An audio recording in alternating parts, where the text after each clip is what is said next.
उस दिन हम बस घर बदल रहे थे और हमें ये बिल्कुल भी नहीं पता था कि हम अपने साथ कुछ और भी ले आए हैं। पापा ने गांव के बाहर वाला पुराना मकान सस्ता देखकर खरीद लिया था। बड़ा था, खुला था और सबसे बड़ी बात, शहर की भीड़ से दूर। माँ को थोड़ा अजीब लगा था, लेकिन पापा ने कहा, इतना बड़ा घर इतनी कम कीमत में मिल रहा है, इससे अच्छा मौका नहीं मिलेगा। हम सब सामान लेकर वहां शिफ्ट हो गए। पहले दिन सब ठीक था, बिल्कुल सामान्य, लेकिन पहली रात ने ही सब बदल दिया। मैं अपने कमरे में अकेला सो रहा था।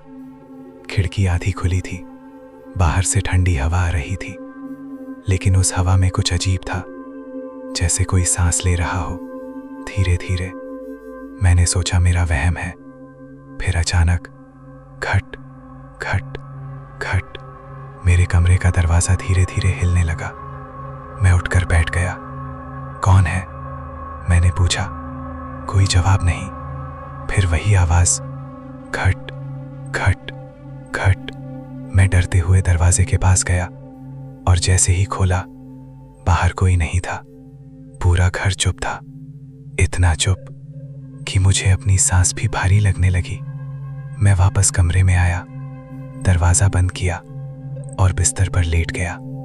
लेकिन जैसे ही आंखें बंद की, मुझे लगा कोई मेरे कान के पास आकर फुसफुसाया, तुम लोग आ गए। मैं तुरंत उठ बैठा। कमरे में कोई नहीं था। उस रात मैं सो ही नहीं पाया। अगले दिन मैंने ये बात किसी को नहीं बताई, लेकिन मुझे जल्दी ही समझ आ गया कि मैं अकेला नहीं था। शाम को मेरी छोटी बहन पायल रोते हुए मां के पास आई। मम्मी, वो अंकल फिर से आए। मां ने पूछा, कौन अंकल? पायल कांपते हुए बोली, वही जो काले कपड़ों में खड़े रहते हैं, मुझे घूरते रहते हैं। घर में सब चुप हो गए। पापा ने हंसते हुए कहा, बच्ची है, कुछ भी बोल रही है। लेकिन पाया की आंखों में डर था, सच्चा डर।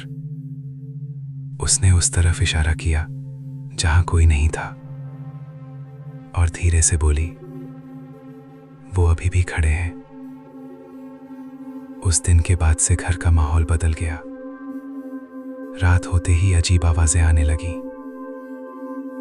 कभी ऊपर से कदमों की आवाज, कभी दीवारों में खरोंचने की आवाज, कभी जैसे कोई धीरे धीरे हंस रहा हो।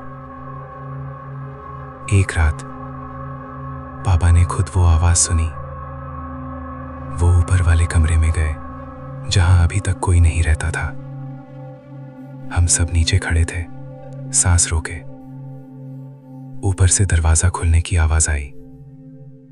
फिर धड़ाम, कुछ गिरने की तेज आवाज। मां चिल्लाई, सुनिए। लेकिन पापा जवाब नहीं दे रहे थे।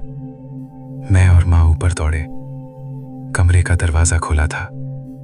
अंदर पापा जमीन पर गिरे हुए थे, बेहोश। और दीवार पर किसी ने नाखूनों से खरोच कर लिखा था, ये घर मेरा है। पापा को होश आया तो उन्होंने कुछ नहीं बताया, बस इतना कहा, ऊपर कोई नहीं जाएगा। लेकिन उस दिन के बाद से पापा बदल गए। वो चुप रहने लगे, अकेले बैठकर दीवार को घूरते रहते, कभी कभी अपने आप से बातें करते। फिर शुरू हुई मौतों की कहानी। सबसे पहले हमारे घर का कुत्ता मर गया। वो बिल्कुल ठीक था, लेकिन एक रात वो अचानक चिल्लाने लगा, जैसे किसी ने उसे पकड़ लिया हो। हम बाहर दौड़े। वो जमीन पर तड़प रहा था। उसकी आंखें बाहर निकल आई थी और उसकी गर्दन ऐसे मुड़ी हुई थी जैसे किसी ने उसे घुमाकर तोड़ दिया हो। उसके पास जमीन पर जली हुई मिट्टी जैसा एक निशान बना था। उस रात पहली बार मां ने कहा, इस घर में कुछ है। लेकिन असली डर अभी शुरू हुआ था। कुछ दिन बाद पायल गायब हो गई। पूरा घर छान मारा, बाहर ढूंढा, हर जगह देखा, लेकिन वो कहीं नहीं मिली। मां रो रो कर बेहाल हो गई। पापा बस चुप थे, जैसे उन्हें पहले से पता हो। फिर ऊपर वाले कमरे से आवाज आई, धीरे धीरे, जैसे कोई गाना गा रहा हो। वही कमरा जहां पापा गिरे थे। हम डरते हुए ऊपर गए। दरवाजा बंद था। अंदर से पायल की आवाज आ रही थी, भैया दरवाजा खोलो। मेरा दिल जोर जोर से बरकने लगा। मैंने दरवाजा खोला और जो मैंने देखा वो आज तक नहीं भूल पाया। पायल कमरे के बीच में खड़ी थी, लेकिन वो पायल नहीं थी। उसकी आंखें पूरी काली थीं, चेहरा बिल्कुल सख्त और होंठ अपने आप हिल रहे थे। लेकिन आवाज किसी बूढ़े आदमी की थी।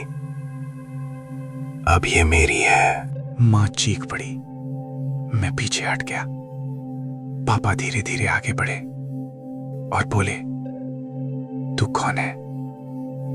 पायल या जो भी था धीरे धीरे मुस्कुराया और बोला, जिसे तुम यहां से भगा नहीं सकते। अचानक कमरे की खिड़कियां अपने आप बंद हो गईं। दरवाजा पीछे से जोर से बंद हो गया। कमरे में अंधेरा छा गया और फिर पायल जमीन से ऊपर उठने लगी। धीरे धीरे हवा में मां बेहोश हो गई। मैं चिल्ला रहा था। पापा बस खड़े देख रहे थे बिना हिले। और फिर एक जोर की चीख के साथ पायल नीचे गिर गई। सब कुछ शांत हो गया।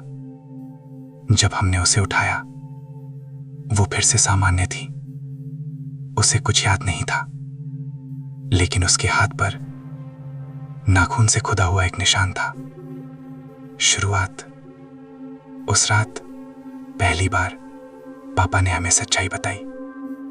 उन्होंने कहा, यह घर खाली नहीं था। यहां पहले एक आदमी रहता था जिसने जिन्न को काबू करने की कोशिश की थी, लेकिन वो खुद उसके काबू में आ गया और मरने से पहले उसने उसे इसी घर में बांध दिया। मैंने पूछा, तो अब वो हमारे साथ क्यों है?